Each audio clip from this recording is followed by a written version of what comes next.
Olá, amigos e amigas do campo e da cidade, sejam muito bem-vindos a mais um Horizonte Agrocast.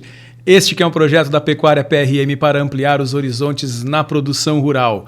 Eu sou o jornalista Guilherme Bic e falo dos estúdios da TV Santa Maria, aqui no coração do Rio Grande, neste que é o episódio número 56 do Horizonte Agrocast. E como você já sabe, antes de mais nada, vamos cumprimentar o nosso anfitrião, Pedro Rocha Marques. Tudo bem, Pedro?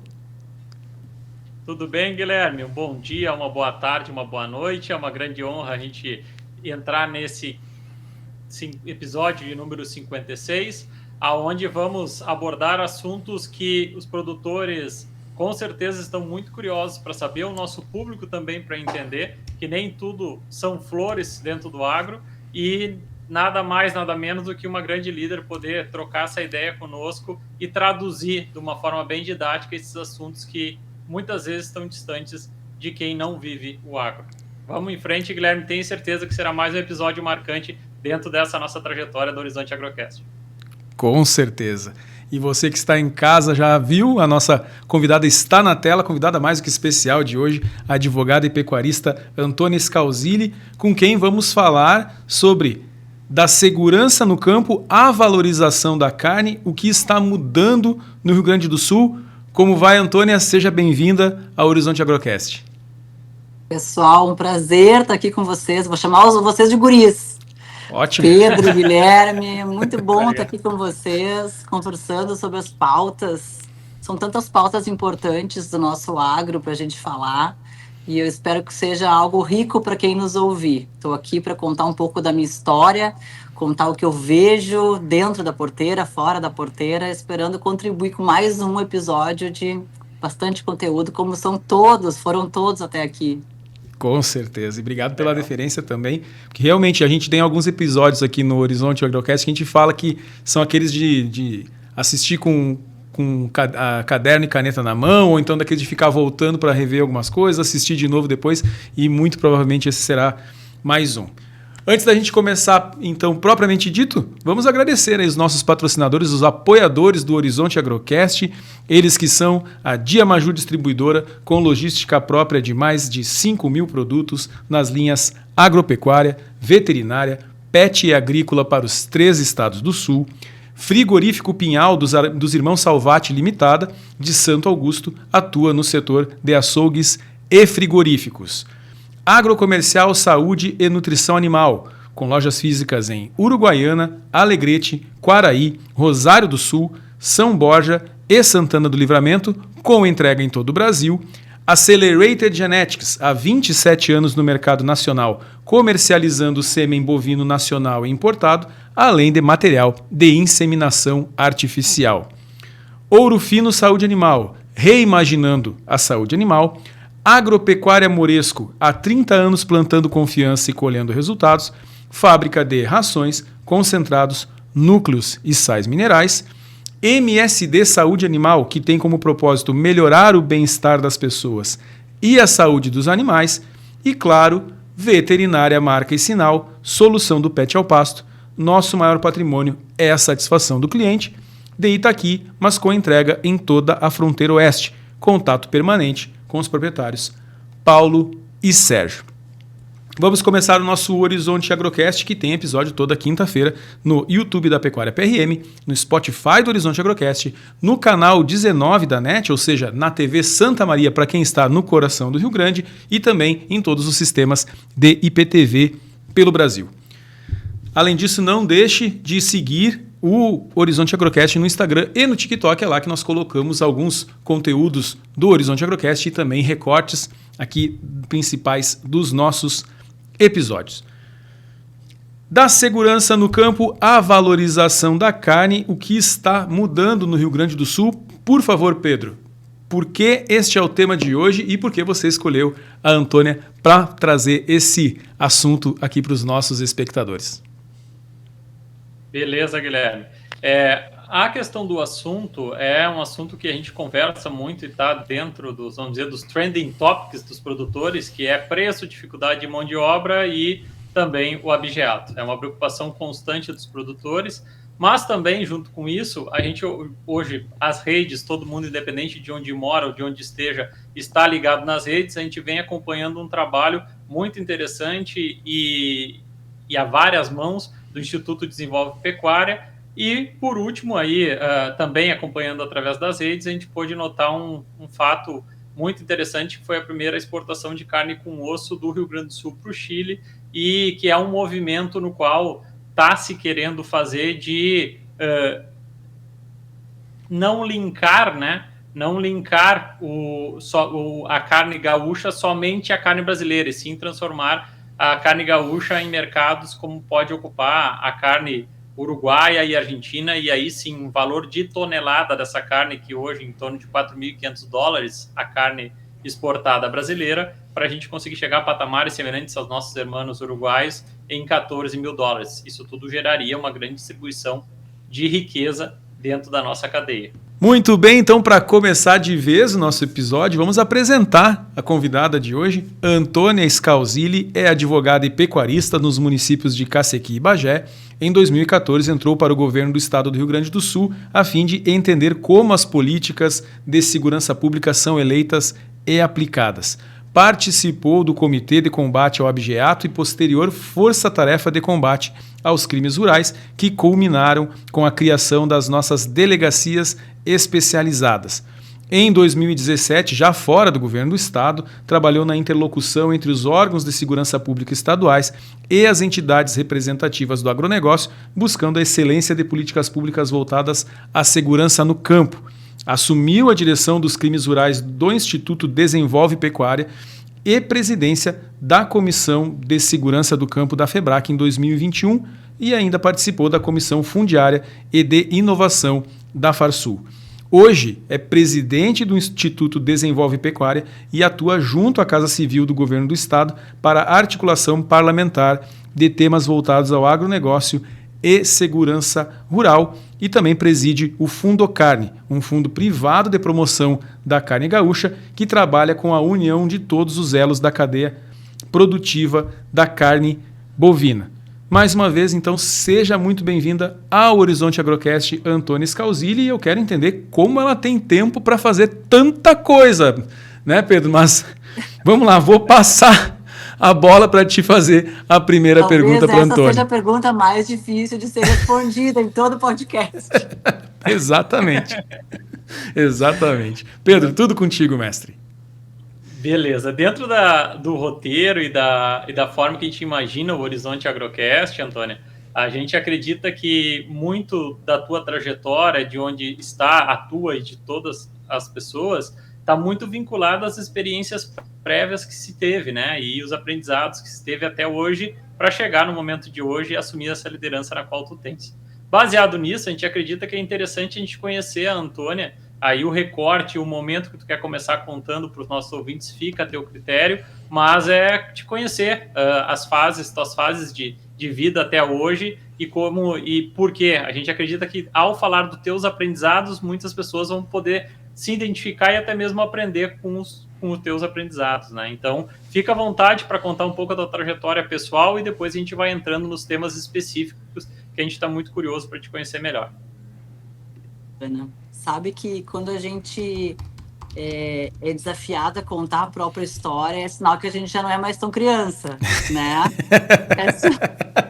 É sinal que a gente já tem uma caminhada e o bacana disso, a primeira vez que me chamaram para falar sobre a minha trajetória foi algo que foi muito diferente, me bateu diferente, porque eu pensei assim, eu sempre sou chamada para falar sobre as pautas as quais eu defendo. E eu sempre coloco essas pautas acima da minha vida. Agora, quando as pessoas querem escutar a tua trajetória, é um pouco diferente. E eu entendi que, de certa forma, a gente consegue impactar pessoas que estão no meio do caminho, no início do caminho, e que não se acham aptas para começar esse trabalho. E é engraçado porque eu sempre fui uma criança, uma adolescente muito questionadora, muito de achar que eu ia me salvar. Sempre achei isso.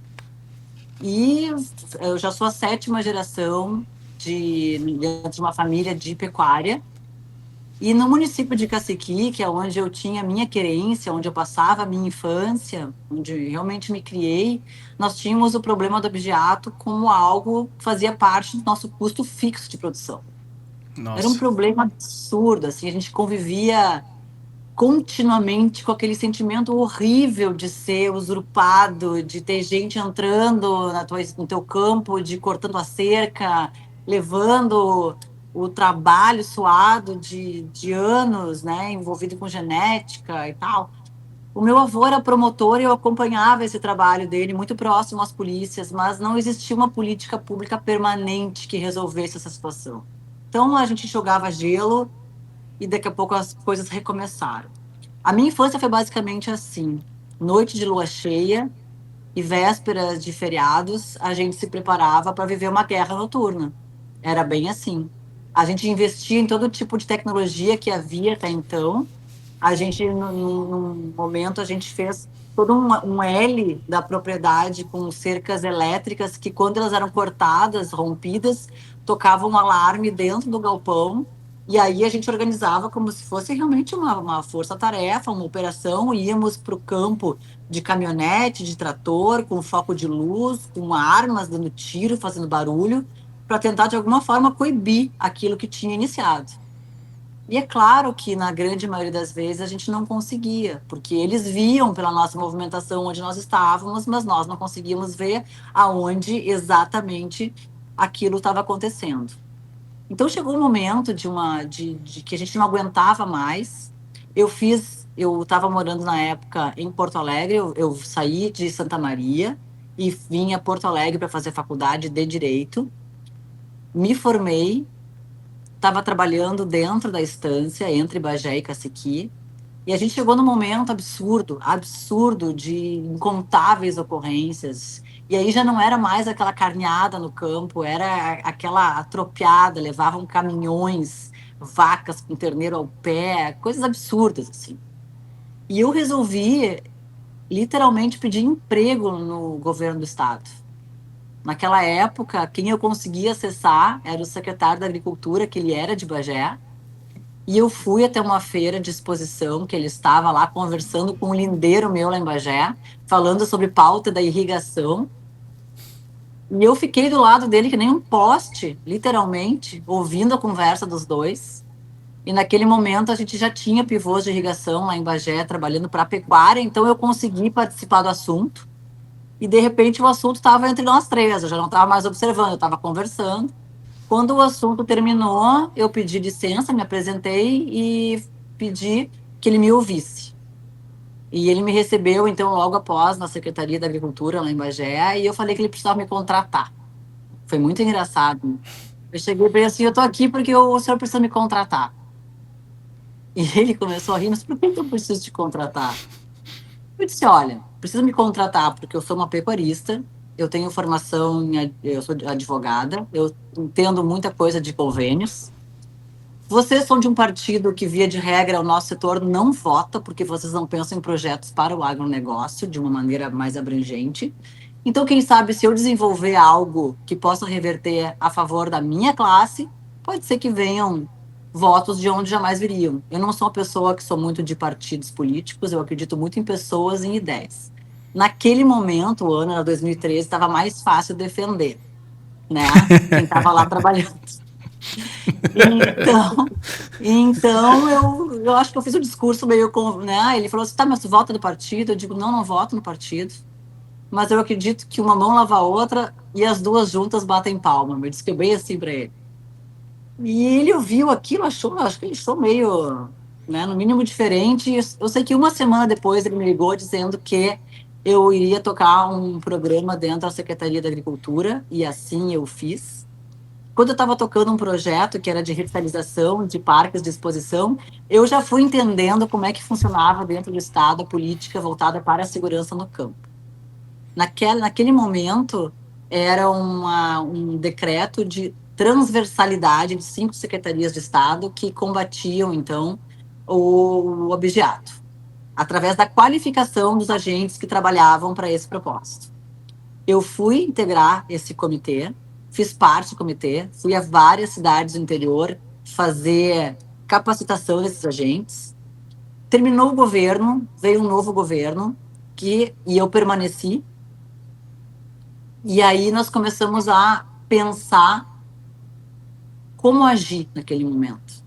E aí nós elaboramos uma força-tarefa que colocou uma verdadeira lupa no crime no campo. Porque até então existia um certo romantismo de achar que os roubos, os furtos no campo eram quase como um Robin Hood, uma distribuição de renda forçada para favorecer os menos favorecidos, ajudar os menos favorecidos, certo?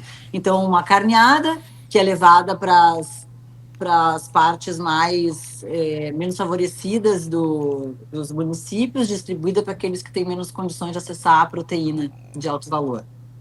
Mas quando a gente colocou uma lupa nos crimes do campo, o que se viu foi surpreendente. O ano era 2016 já, e a gente viu que era o crime organizado atuando na zona rural.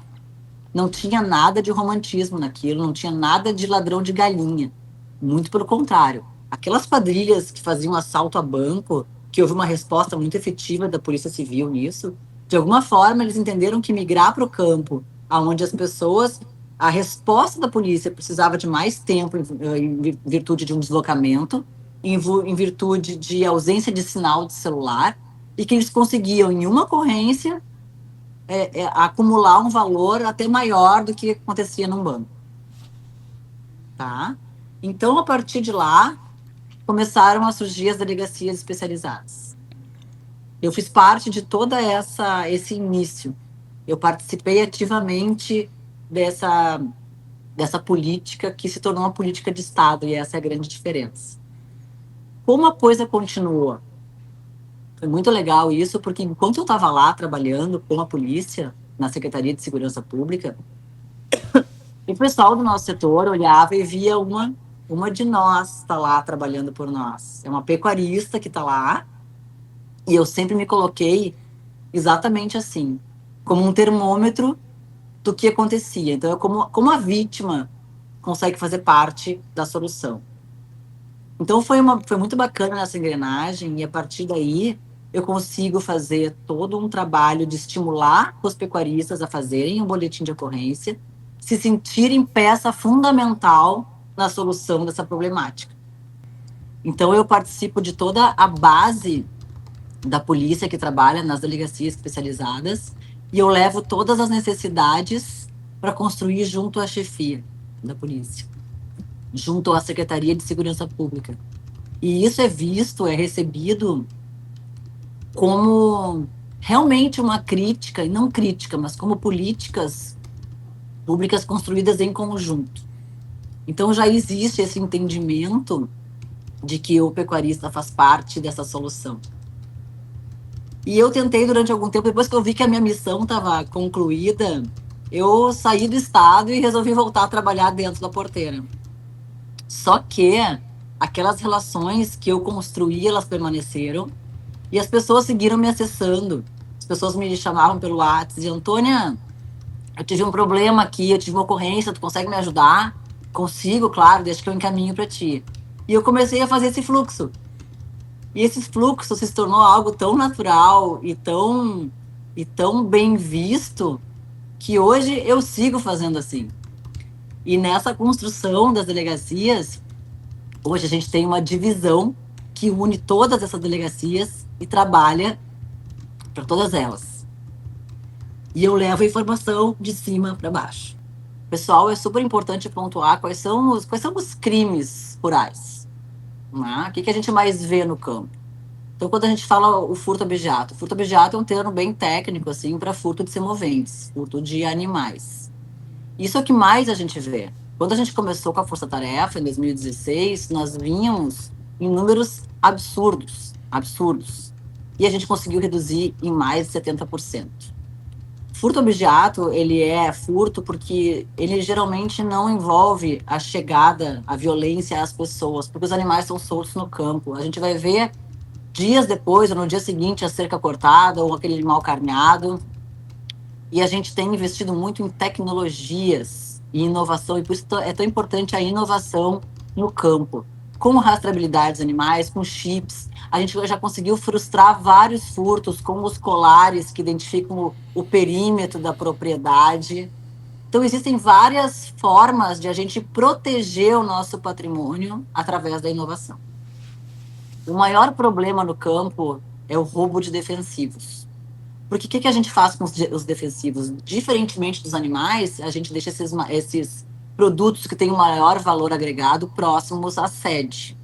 E aí, para chegar nesses produtos, geralmente, os bandidos precisam chegar em nós. E isso é algo muito importante de se pontuar, e é por isso que a gente combate com tanta veemência e pleiteia tanto o aumento das penas para os furtos e para os roubos no campo, porque isso expõe demais quem está trabalhando.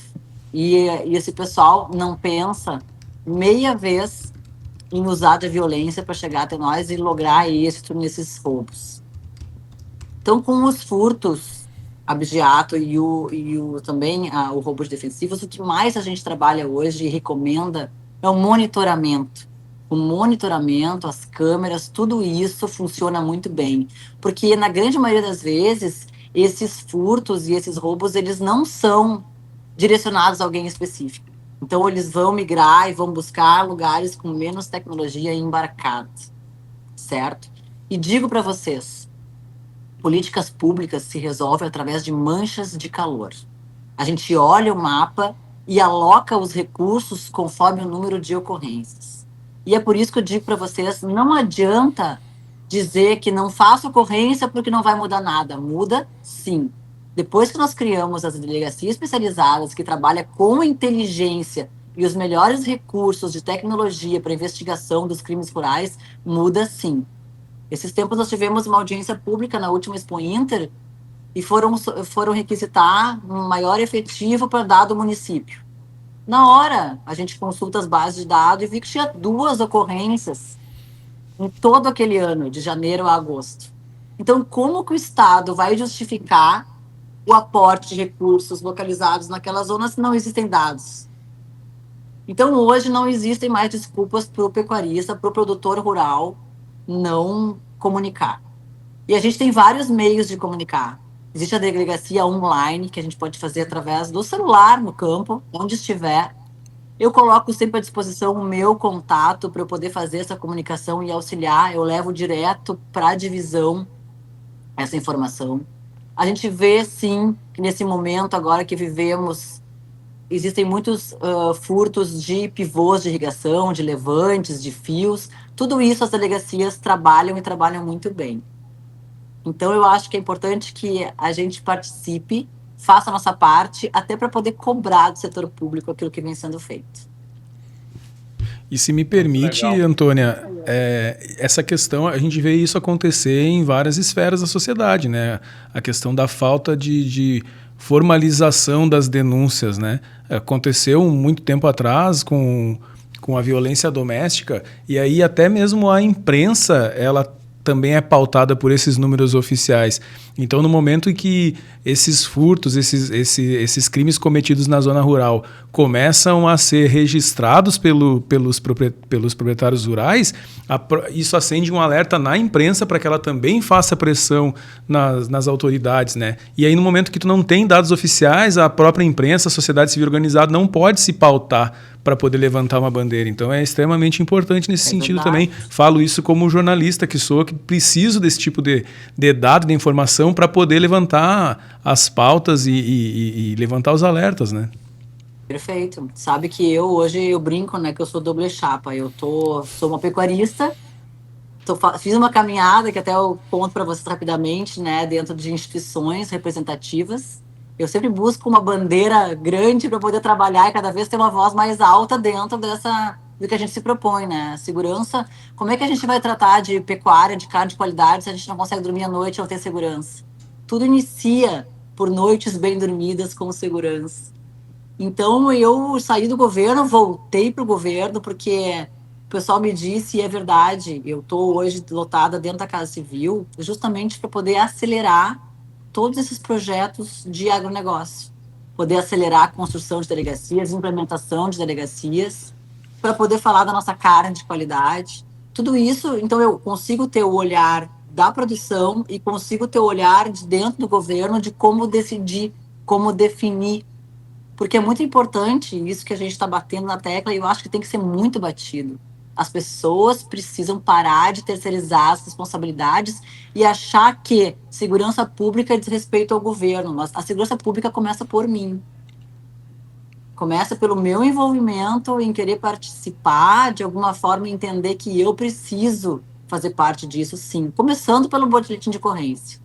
Começando em facilitar, em obter dentro da minha propriedade, fazer com presteza, com rapidez, porque no campo, as provas no campo se esvaem com muita facilidade.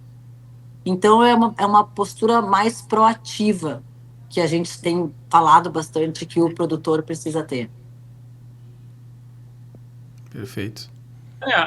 Eu vou citar duas situações que durante a minha trajetória a gente já viveu e aí tu poder contextualizar baseado no teu conhecimento em relação ao objeto. Nós temos uma propriedade, na verdade, nas 4 propriedades que a gente tem no Brasil e a que a gente tem na Argentina, nas 4 a gente sofreu e algumas a gente ainda sofre com objeto. Bom, mas em Manuel Viana, logo quando eu me formei, foi uma coisa que me chocou, isso há 16 anos atrás, que nós tínhamos um assentamento, né? Não era um acampamento, era um assentamento do MST no município de Alegrete e tinha um rio no qual divide a propriedade. E logo quando comecei a atuar junto com meus tios, a gente tinha a engorda nas margens desses rios, porque normalmente campos nas margens de rios, né, são campos mais engordadores e tal.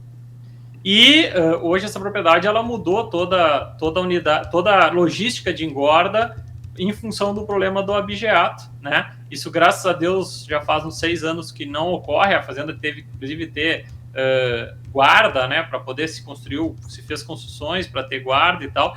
Mas hoje, graças a Deus, nessa especificamente, até já faz 6 anos que não ocorre mais nada, graças a Deus. Mas em todas as vezes que a gente foi para cima para investigar isso aí e a conduta, né, que por exemplo, tu fica sempre na dúvida se deve ser mais agressivo na defesa do teu patrimônio ou com mais parcimônia, porque tu já teve, conversando com pessoas já mais experientes, né, que tu vê como eles agiram, tem muita gente que foi agressivo e os caras não dão folga até hoje, né, e os caras que eu digo são os bandidos.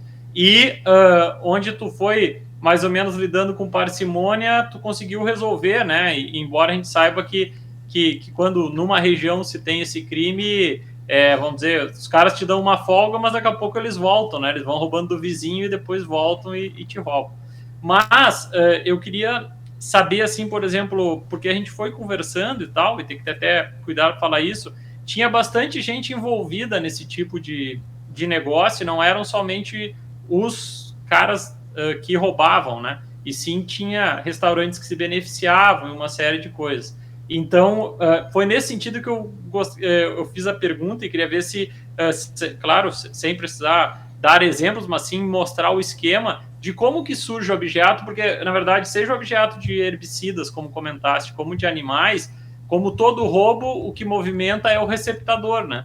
Seja um roubo de fio, seja um roubo de um tubo, de um pivô, tu necessita ter um receptador. Então, se tu pudesse desenhar, assim, se tem uma região específica do estado do Brasil onde tem maior receptador e traduzir para a nossa audiência como é que funciona isso. O cara rouba de um lugar e já tem vamos dizer, falaste em crime organizado, já tem uma rede para desovar isso em determinado local. Se tu pudesse contextualizar para nós, para a gente poder entender também, que eu acho que também até se auxilia para o produtor poder entender como funciona e como ele deve agir quando ele for atingido, né? É verdade.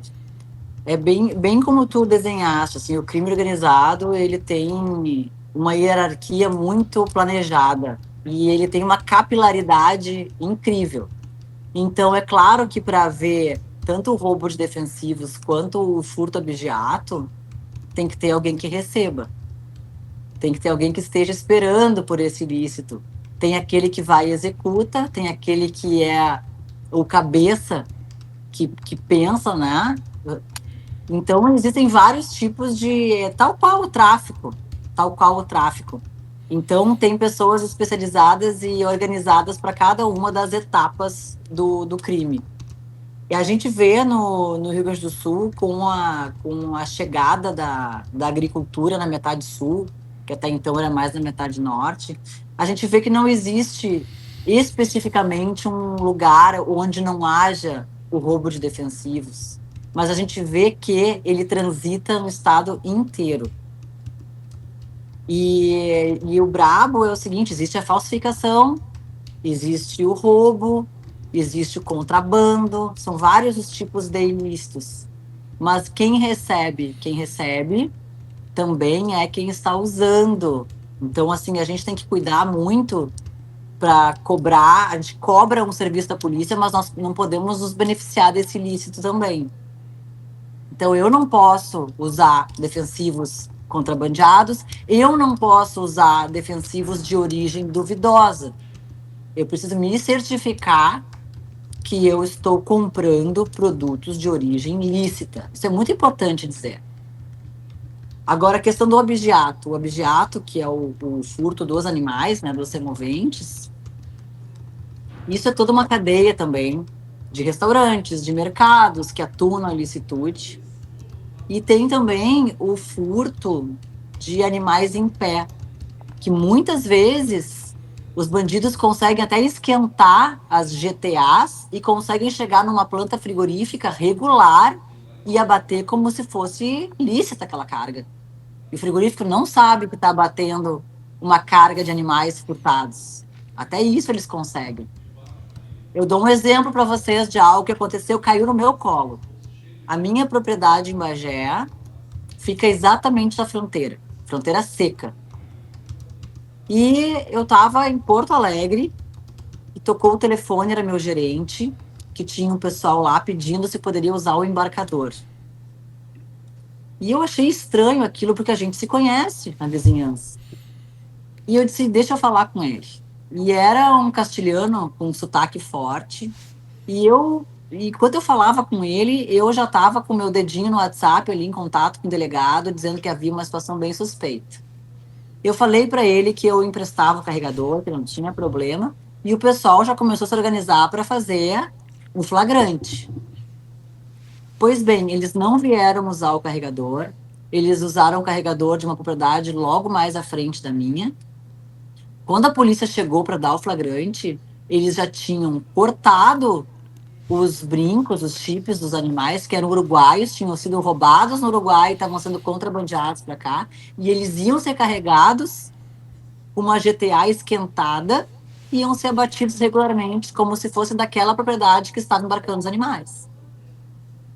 Então, existem várias formas de tornar o ilícito em lícito. O crime sempre dá um jeito de se organizar. A lei que precisa fazer e trabalhar muito para identificar todas essas possibilidades e se coibir o crime na origem. E assim foi feito, eles não lograram êxito naquela ocasião.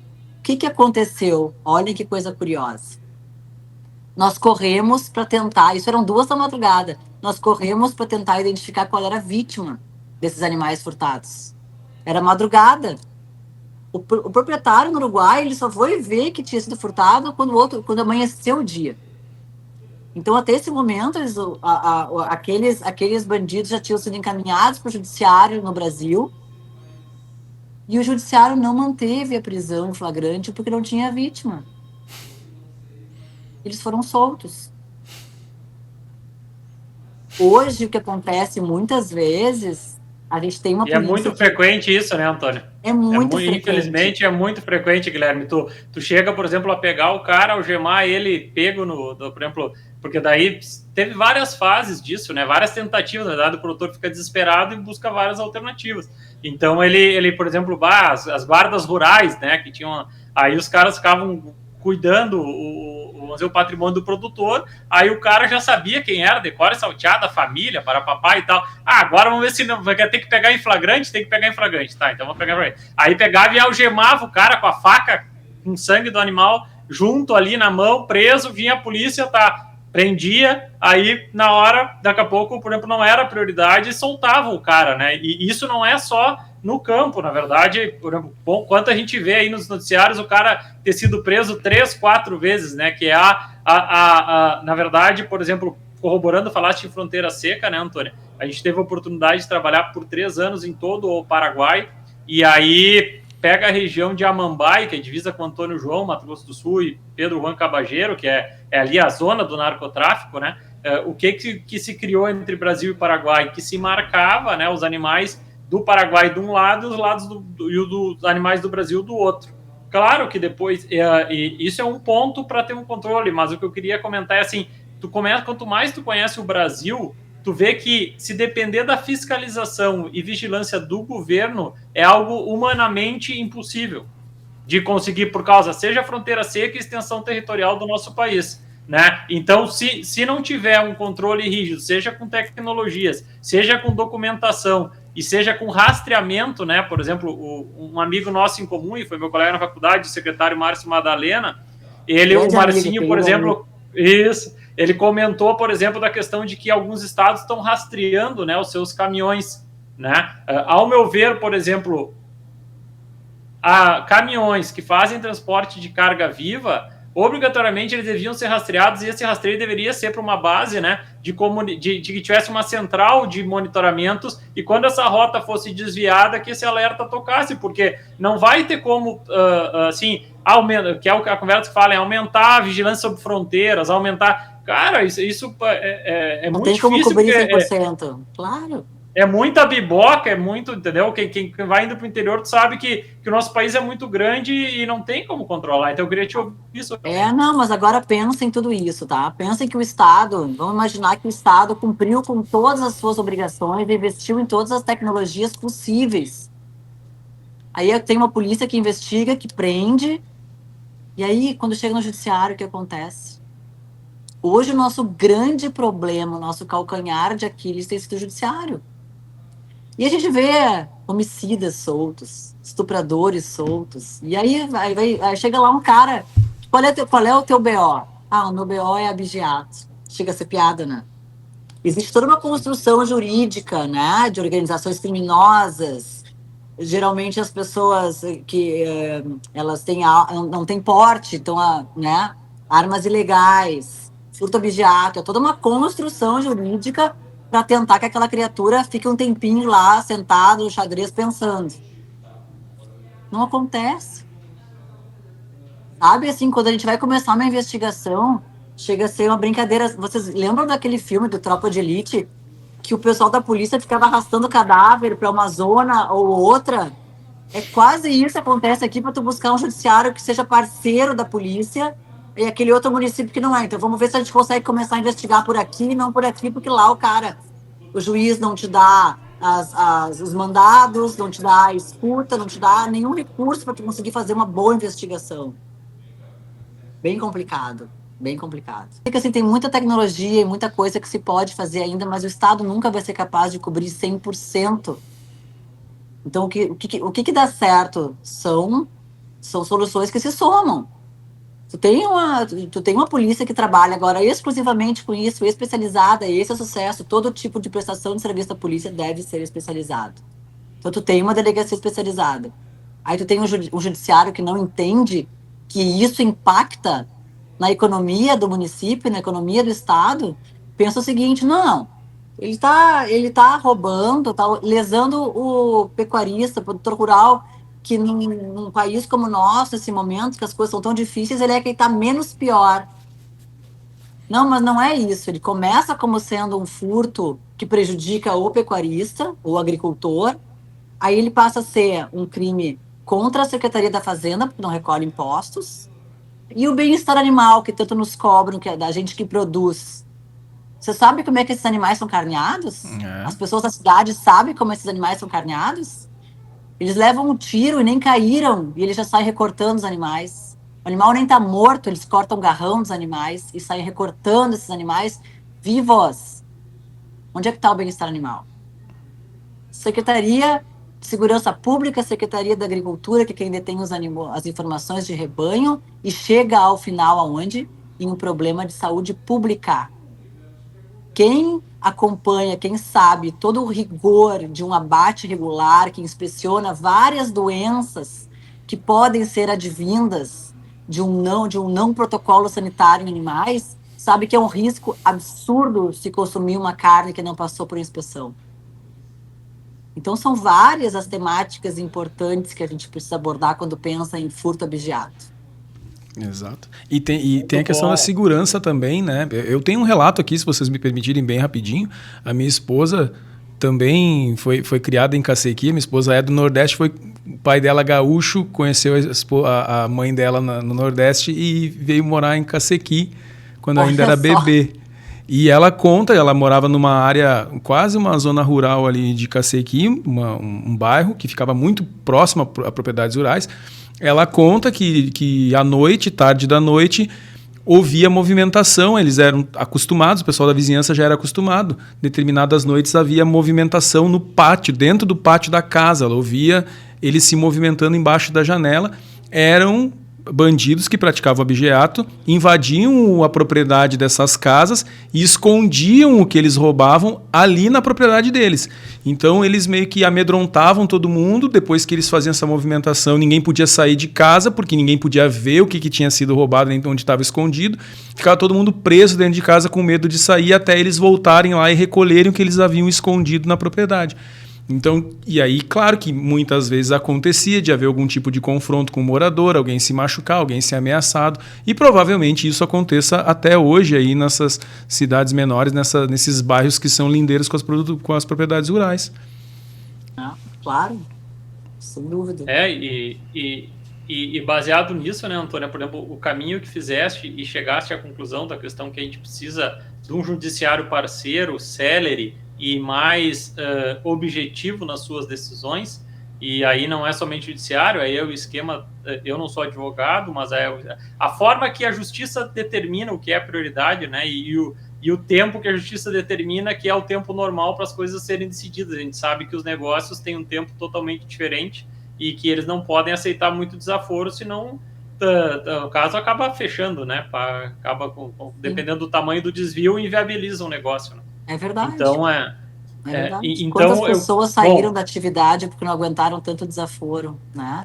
E as pessoas falam assim, apenas mais rígidas.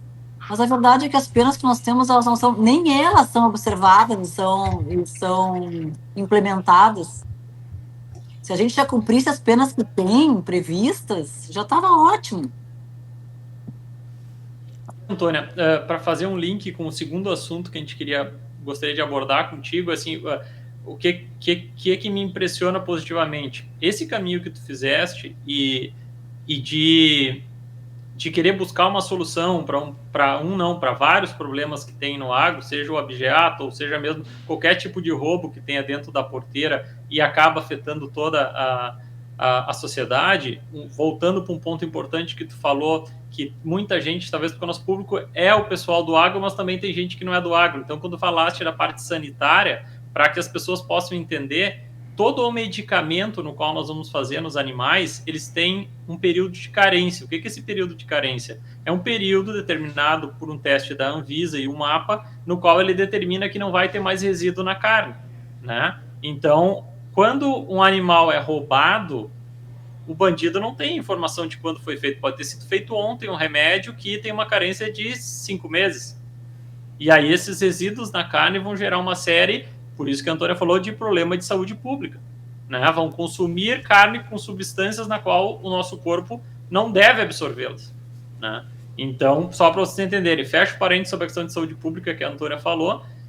Então, aí vamos... Bom, a Antônia se dedica e tal, entende que tem algumas coisas que são morosas, mas e aí, Antônia, a maioria das pessoas nesse momento diz assim, eu vou fazer o meu, vou cuidar das minhas coisas, porque eu já me desgastei muito no setor público e tal, tentando resolver e não solucionei. Mas aí resolve participar da parte do Instituto Desenvolve Pecuária. Explica para nós o que é o Instituto Desenvolve Pecuária, por que tu te dedica tanto a isso também, para que as pessoas conheçam, e o link entre toda essa tua peleia assim, em relação à questão do crime, de estar na parte de segurança pública, linkar com, necessitamos ter esse instituto, ter uma representatividade com pessoas que querem ajudar. Linke esses dois assuntos, por favor, para a gente poder entender dentro da tua trajetória por que hoje o Desenvolve Pecuária faz parte da vida do Antônio. Perfeito. Quando eu tratando da temática da segurança, eu trabalhava no meu CPF.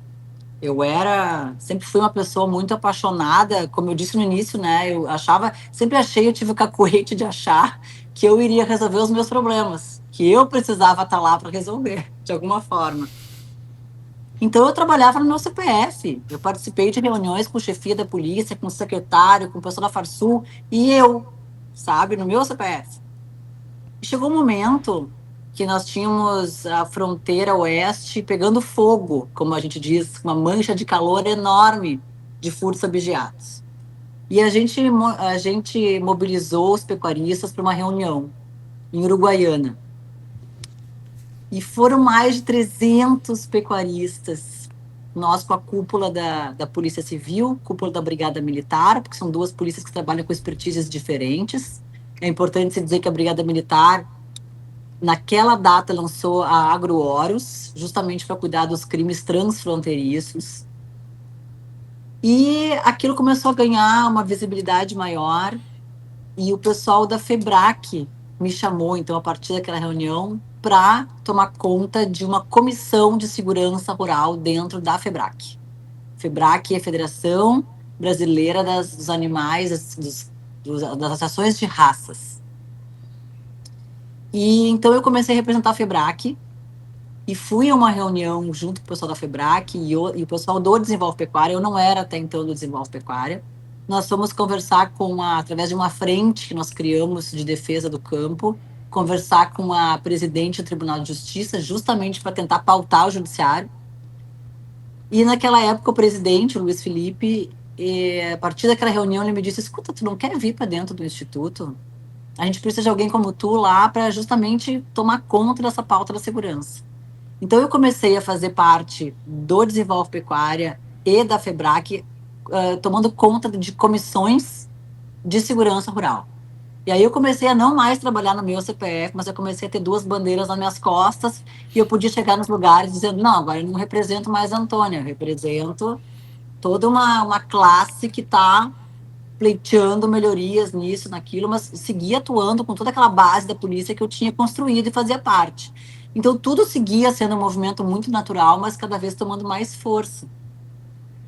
Naquela época eu já fazia parte da Comissão Fundiária da Farsul de Inovação, mas simplesmente como alguém que estava lá participando de reuniões, ouvindo e trocando informações. E aí, então, segui trabalhando com isso, até que o Luiz Felipe terminou o mandato dele, e o pessoal chegou para mim e falou assim: eu acho que tu deverias assumir a presidência do Instituto. Aquilo para mim foi algo assim, me deu até dor de estômago. Juro, eu achei que eu estava tendo uma úlcera, marquei um exame e fui fazer uma endoscopia, e na verdade não tinha nada. Eu disse: meu Deus do céu, como é que eu vou presidir um instituto que envolve basicamente veterinários, zootecnistas e agrônomos, quando, por óbvio, eu tenho uma vivência total de agro, mas como é que eu vou falar para veterinário se eu sou advogada? Me bateu uma coisa assim, sabe? E lançaram meu nome, e eu, como não sou de frouxar para desafio, pelo contrário, eu meio que me assustei ali, mas eu digo: não, mas eu não vou frouxar. Isso aí deve ser mais ou menos como ser mãe. A gente aprende a ser mãe sendo mãe, né? Então eu vou topar essa, vamos ver o que acontece. Aí eu cheguei para o pessoal que estava na diretoria e falei: olha, eu vou assumir, mas com uma condição, que vocês não larguem a minha mão. E fiz eles fazerem um pacto de sangue comigo, quase. O que me encantou tanto no Instituto Desenvolve Pecuária? O Instituto Desenvolve Pecuária é um instituto extremamente novo, nós vamos fazer 5 anos agora, final de abril. Ele é um movimento dos inconformados. Ele é um movimento daqueles pecuaristas que acham que as coisas não vão bem e precisam mudar. Justamente essas pessoas que entendem que precisam fazer parte do movimento da mudança. E isso me interessou muito, porque eu sou uma pessoa que não me acomodo. Eu sempre estou buscando ir além. A paixão me move muito, assim, eu me apaixono pelas pautas e aí eu baixo a cabeça e vou. Eu faço tudo aquilo que eu entendo que deva ser feito para a melhoria da temática que eu me envolvo. Sabe? Baixo a cabeça, tomo uma reta e vou atropelando. Porque eu acredito nisso, sabe? Eu acredito muito nisso. E eu sigo com aquele cacuete de achar que eu vou me salvar. Então, o Desenvolve Pecuária trabalha da seguinte forma: dois viés.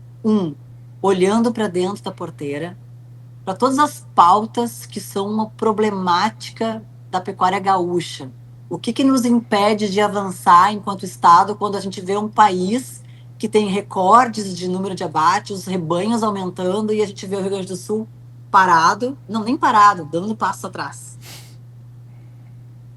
Então a gente se propõe a ser o termômetro da dor do pecuarista e organizar essa pirâmide da pecuária para que a gente possa desenvolver. Produzir mais carne de qualidade, que é aquilo que a gente sabe fazer, mas precisa fazer mais e melhor, com constância, com volume. E o que a gente precisa fazer da porteira para fora? Recuperar o tempo perdido enquanto a gente achou que trabalhar de cabeça baixa e boca fechada bastava. A gente precisa comunicar quem nós somos. Hoje a população urbana nos demoniza, acha que nós somos o problema, que a vaca é o problema ambiental do mundo, quando na verdade ela é parte da solução. Então, quem nós somos, como nós trabalhamos, a questão da preservação do meio ambiente, a questão de que nós estamos num bioma que é totalmente voltado para a agropecuária.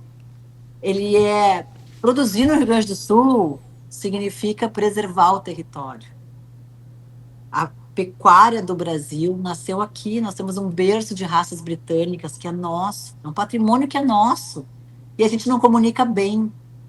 Então, através disso, desse olhar para fora da porteira, nasce o Fundocarne. Como? Através de um movimento que o Desenvolve Pecuária fez de colocar todos os elos da cadeia sentados em um fórum para conversar. Porque existia uma verdadeira antipatia, uma competição, uma relação até de canibalismo de indústria versus pecuarista. Como é que a gente resolve isso? Eu acredito que a gente resolva se aproximando. A gente pode se aproximar através daquilo que nos fortalece e, a partir daí, começar a falar naquilo que nos afasta, nos diferencia e que torna a nossa relação mais ruidosa e problemática. Assim nos aproximamos, fundamos o Fundocarne, que é um fundo privado, é um fundo nosso, de promoção da carne gaúcha. Ele é voluntário também. E a gente vem crescendo nessa pauta e posicionando o Rio Grande do Sul como um estado que não faz parte do mesmo sistema produtivo que o Brasil. O Brasil produz carne commodity de qualidade, mas nós não somos carne commodity. Nós temos que entrar nos mercados de valor agregado. Mercados que queiram saber a história dessa pecuária, que é uma história linda. Ela tem a ver com origem, ela tem a ver com a nossa identidade e com aquilo que o consumidor engajado busca. Responsabilidade ambiental, responsabilidade sanitária, a melhor carne com marmoreio. Eu não vou dizer melhor, eu vou dizer que ela é diferente, como a gente tem usado. Porque existem muitas carnes boas por aí. Mas a gente pode olhar que o bioma, quando nós fazemos parte, a maior parte do Rio Grande do Sul, que é o bioma Pampa, temos também os campos de cima da serra, que produzem uma pecuária mais intensiva, de excelente valor. E o nosso bioma Pampa, que percorre Rio Grande do Sul, Uruguai e Argentina. E esses países sabem comunicar muito bem e acessam os melhores mercados. Então, por que não nós não fazermos parte disso? Só que a gente precisa mostrar para o mundo que no sul do Brasil existe um estado que produz diferente do restante. E foi justamente isso, com a retirada da vacinação, nós somos livres de aftosa sem vacinação, que nos possibilitou agora, no último final de semana, a ida ao Chile para o início desse movimento de exportação de carne com osso. Lá nós tivemos a oportunidade de falar sobre o Fundocarne. Eu fiz uma apresentação muito bacana, que foi muito bem recebida, e posicionando o Rio Grande do Sul. Foi muito legal. E assim, para entender, Antônia, o que é muito legal é ver toda essa tua energia nas pautas na qual participa. Mas queria, para o nosso público entender a questão de duas coisas. Como funciona o Fundo Carne, tá? E quem quer participar do Desenvolve Pecuária, o que ele deve fazer. O mercado que Uruguai e Argentina aproveitam, e acho que cabe uma contextualização em relação à carne de qualidade, né? Porque o Brasil é conhecido como uma carne, embora com o Antônio Camardelli, um conterrâneo nosso, enquanto estava na BIEC, foi o precursor na questão de saber direcionar cada tipo de carne, a carne ingrediente, carne gourmet, para diferentes mercados. O Rio Grande do Sul, como o professor Júlio comenta muito, e ele comenta que o Rio Grande do Sul não tem como estar no bastantão do Brasil, né? O Rio Grande do Sul precisa copiar os modelos do Uruguai e Argentina e comunicar, como falaste, a questão da carne. E por quê? O produtor mais cético saber, tá, mas o que é a vantagem dessa comunicação, desse marketing e tal? O Uruguai, o valor da tonelada exportada pelo Uruguai, nós estamos falando em 14.200 dólares a média da tonelada. Enquanto o Brasil, a média do valor da tonelada é 4.200 a 4.500. Não, a verdade é que o nosso Rio Grande do Sul justamente precisa essa diferenciação, né? O Brasil, hoje, é quem tem condições ainda de crescer muito na entrega desse mercado de carne competitiva, carne de segurança sanitária, ambiental, mas é uma carne commodity. E o Rio Grande do Sul não pode mais seguir nessa pauta, essa mesma toada de buscar esse mesmo nicho. Pelo contrário, e sabe que a gente, nessa conversa com as indústrias, eles nos contam muito que quando eles chegam nas feiras mundiais, nas principais feiras, eles mostram, eu tenho uma carne aqui do Brasil. Não, mas carne do Brasil... Não, mas deixa eu te mandar. Eu vou te mandar uma amostra aqui, eu vou te mandar um pallet. Eu tenho condições de produzir essa carne aqui, tal qual a Austrália faz, tal qual o Uruguai faz. Então, eu vou te mandar uma amostra. E a partir dessa amostra, eles fazem os pedidos, porque eles veem, não, realmente a carne é diferente. É diferente. E assim tem sido, mas é uma conquista que precisa de um posicionamento e precisa de uma ver para crer, sabe? Sim. E o Fundo Carne se propõe a isso. Mas explica para nós, por favor, a questão do Fundo Carne, né? De como que ele vai funcionar e que quem quer participar do Desenvolve Pecuária, como é que faz? Então, justamente nessa colocação, né, em acessar os melhores mercados, é que é o propósito do Fundo Carne. Quando a gente pensa que o Rio Grande do Sul precisa pensar numa estratégia de se posicionar, a gente pensa que tudo isso só vai ser possível se a cadeia se organizar através da demanda que a gente quer gerar. Mas como a gente faz? A gente precisa investir nesse marketing, nessa promoção, e isso não é barato. E isso tem que ser algo que a gente, enquanto cadeia, perceba como deva ser feito. Por isso que é um fundo privado. É um fundo privado, é um fundo voluntário, onde todos os elos da cadeia se unem para dar essa virada de página na pecuária gaúcha que precisa mudar. Se continuar no mesmo formato, a gente só vai dar passos atrás. A gente vai seguir exportando a nossa genética sem se beneficiar desse valor agregado. E é isso que nós queremos mudar. Então, o pecuarista, ele pode, através de todo o formato de comercialização dos seus animais, fazer uma doação no valor que ele entender. Nós já tivemos doações de 50 centavos por cabeça até R$10 por cabeça de animais puros. Não é um valor fixo. Como ele é voluntário, eu agora, por exemplo, eu vendi terneiros em um leilão e vendi também dentro da minha estância. Eu vou doar R$1 por cabeça. Eu escolhi esse valor. A indústria, sim, se comprometeu. E é muito bacana dizer que, através do Cicadex, com o presidente, com o Ivon Silva, que é o presidente do Frigorífico Silva, Sim. Ele conseguiu trazer 19 indústrias. Então, nós temos 19 indústrias que se comprometeram mensalmente a doar 50 centavos por cabeça abatida na totalidade de seus abates. Que beleza. Muito bacana. E aí nós temos o pessoal do varejo, que também vai fazer parte. Nós temos as associações de raça que estarão conosco. Nós temos 4 empresas leiloeiras que também vão doar 50 centavos por animal arrematado, que estão com a gente. A gente quer atingir a indústria dos insumos, que estão antes dos produtores rurais. A gente quer que os mercados estejam conosco, os restaurantes valorizando essa carne, porque a carne gaúcha ela não pode seguir sendo uma alternativa mais barata para a carne uruguaia nos cardápios. A gente tem que ensinar o consumidor a valorizar o que é nosso e ele exija esse produto nos restaurantes. Por exemplo, a gente normalmente, quando fala do material, e aqui a gente não tem o tempo para explorar todo o assunto, teria algum site ou link onde quem está interessado em entender as propostas do Fundo Carne, aonde esse recurso será aplicado, aonde ele pode acessar? Perfeito. Nas redes sociais, no Instagram do Desenvolve Pecuária do Cicaderex, a gente está começando a abastecer essas informações. Por quê? Nós lançamos a primeira campanha do Fundo Carne.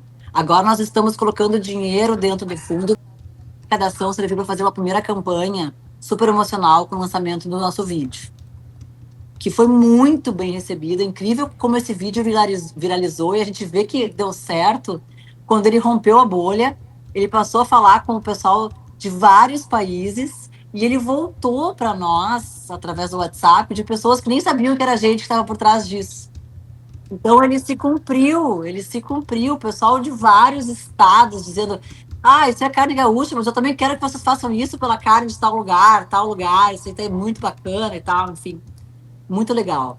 Então agora nós estamos colocando dinheiro para dentro do fundo novamente, contratando um projeto de pecuária, de pensar em como estruturar fornecimento em volume e constância dessa carne gaúcha de qualidade. Nas nossas redes sociais, vocês podem começar a acompanhar esse movimento. A gente logo mais vai estar lançando toda uma nova campanha com identidade visual, com todo um formato de participação de quem quiser doar. E no Instagram também vocês podem ter informações de como participar do Instituto Desenvolve Pecuária.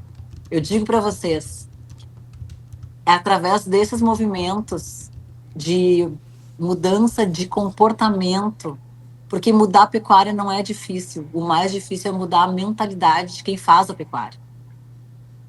É incrível como nós precisamos, nesse momento, sermos mais inovadores, mais disruptivos. O país tem avançado e a gente não pode usar a nossa tradição como uma âncora que nos prende, e sim como uma história para contar que nos faça decolar mais alto. E esse é o propósito do Desenvolve. Te parabenizar por todas essas pautas na qual tu te envolve e é muito legal de te ouvir vamos dizer, a sanguinidade que tu tem quando fala de cada coisa que, como tu disse, eu sou como uma patrola, né? Vou indo em algumas pautas e vou te parafraseando o que tu falaste. Eu pego um tema e entro desculpa a redundância, entro para dentro do tema e aí com isso vou mesmo e vai trazendo pessoas contigo, né? Porque realmente és uma motivadora e quando estivesse falando, em alguns episódios já comentei isso, eu tive a oportunidade de ir no Congresso Internacional da Carne em Mato Grosso do Sul, Campo Grande, 2009. E o Uruguai eram palestras técnicas, né? Tudo era tava o pessoal da ONU, era um congresso bem legal. Eu tinha ido eu e o Grecelé junto, tinha um mesmo. E aí, vamos lá. Ele é um grande parceiro.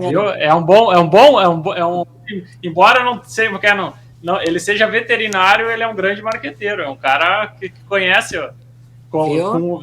não denegrindo a palavra marqueteiro, né? E não, de forma alguma.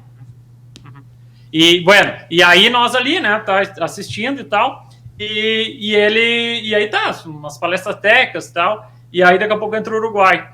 Aí apagam as luzes do auditório dentro da FAMAT, a FAMAT do Mato Grosso, e aí eles apagam as luzes e entram dois atores e começam a contar sobre a história do Uruguai, dizendo, Uruguai, um país pequeno, mas onde o cavalo e o gado tomam água, o nosso peão também toma. Ou seja, uma série de histórias linkando a natureza que eu acho que é muito parecido com o Rio Grande do Sul, né? Todos somos gaúchos, né? Então é muito parecido. E aí, cara, foi de arrepiar, assim, eles vamos dizer, eles sentimentalizaram e trouxeram as emoções do que o produto, quem consome produto carne, gosta de sentir, né? Então, e vendo tu falando, tu não é uma atriz, mas na verdade, a questão da raiz da raiz na qual tu tens mostra a força e a motivação e motiva quem te escuta a fazer isso. Uma outra última da tua fala que eu gostei, que tu falou assim, a gente tem que mudar a mentalidade dos produtores. Com o programa Horizonte Agrocast, ele tem esse nome porque é o objetivo de ampliar o horizonte de quem escuta e quem assiste.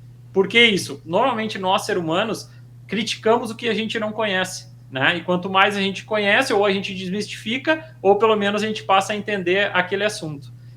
E quando fala da questão do movimento do fundo carne, da questão do abigeato, isso são 3 palavras, né, que me vem à cabeça, que primeiro, tu precisa ter segurança para que o teu produto seja valorizado e quem produza ele se sinta seguro e motivado para seguir na atividade. Porque não adianta ter um valor, o Júlio fala muito isso, o professor Júlio Barcelos, grandes falhas que se teve na construção de marca no Rio Grande do Sul foi faltar produto e padrão nesse produto.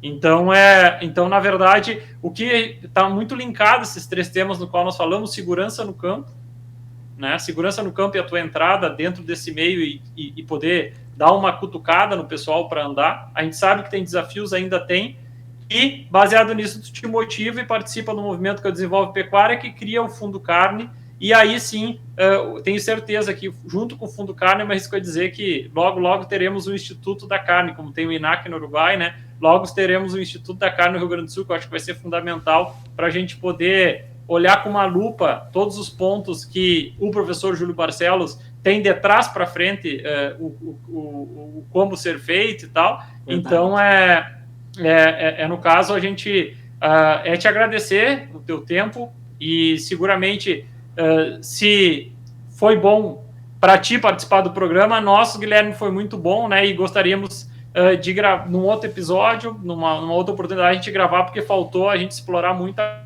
coisa em função da motivação, conhecimento, profundidade e comprometimento que tu tem sobre as pautas que tu falou. Então, parabéns, Antônio, é muito bom te ouvir e obrigado por nos brindar com esse teu tempo e com a tua fala, que eu tenho certeza que muita gente vai sair mais motivada, seja quem está e quem não está, vai passar a estar. Parabéns pelo teu trabalho. Eu que agradeço a vocês. Muito bacana estar aqui dividindo, a gente trocando e a gente vai se divertindo, né? E é muito importante que a gente consiga, de alguma forma, levar para as pessoas esse sentimento, essa renovação. Eu vejo, assim, muitas pessoas me perguntam ainda, tem essa questão, né, de ser mulher num ambiente masculino. Como é que tu faz? Digo, gente, nesse nosso ambiente, o que mais existe é respeito. E o que falta, eu acho, são pessoas que se disponham a trabalhar fora da porteira. Então, não tenham medo de se expor. Se as mulheres se identificam, se elas de alguma forma veem um viés de que elas podem colaborar, eu tenho falado, digo, se joguem nisso. A gente precisa de pessoas que se joguem nisso para que a gente possa fazer essa mudança. Então, eu espero que de alguma forma eu consiga impactar tanto mulheres quanto homens, que a gente possa se unir nesse propósito, porque a gente vê muitos projetos bacanas querendo fazer essa virada, mas de alguma forma as coisas não estão impactando a cadeia. Então eu acredito que de mãos dadas e sem vaidades, é bem importante que se diga isso, sem vaidades, a gente consiga se unir para se salvar. Foi um prazer estar aqui com vocês. Eu poderia ficar bem mais tempo aqui também falando sobre tantas pautas que a gente se apaixona. O Patrola ficou por tua conta, porque eu falei trator, mas tudo certo. Desculpa, eu reimplemento. Não tem problema. E tu sabe que tu falaste sanguíneo, né? O meu gerente lá fora, ele me chama, ele fala assim, colérica. Ele diz que eu sou colérica. Enfim, então tá tudo meio parecido. Mas, guris, foi um prazer. Estou à disposição de vocês. Quando precisarem, quando quiserem, me chamem. Que foi muito bacana, foi muito especial. Só tenho a agradecer. Saio daqui com um horizonte maior. Ah, que bom. A nossa audiência que sai, com certeza. E o tema de hoje foi segurança. Tem tantas outras pautas, tantas bandeiras aí que a Antônia levanta, que a gente com certeza vai fazer mais algum episódio. E daqui a alguns episódios a Antônia volta, o pessoal pode ter certeza e já vai saber que é outro outro episódio para assistir de caderno e caneta na mão. Obrigado, Antônia, mais uma vez por ter atendido o nosso chamado aí. Foi um grande episódio e já ficou gostinho de quero mais para o retorno. E assim a gente encerra, então, o Horizonte Agrocast número 56, com o tema, como eu já disse, da segurança no campo, a valorização da carne, o que está mudando no Rio Grande do Sul, e a gente viu que tem bastante coisa mudando e muito se deve aí também ao trabalho da Antônia. Obrigado mais uma vez e nos despedimos então com o convite para que vocês nos sigam no Instagram e no TikTok através do @Horizonte Agrocast e também no YouTube e no Spotify da Pecuária PRM. Toda quinta-feira um episódio inédito e completo do Horizonte Agrocast, que conta com o apoio de Veterinária Marca e Sinal, Dia Maju Agrícola, Frigorífico Pinhal, Agrocomercial Saúde e Nutrição Animal, Accelerated Genetics, Agropecuária Moresco, Ouro Fino Saúde Animal e MSD Saúde Animal. Não esqueça que a sua participação é sempre muito importante. Deixe seu comentário, sugestão de convidado, crítica. Se for com respeito, tá tudo certo. Em qualquer um dos canais em que você estiver assistindo o episódio completo ou então aos cortes do Horizonte Agrocast. Agradecemos a sua audiência e esperamos você no próximo Horizonte Agrocast número 57.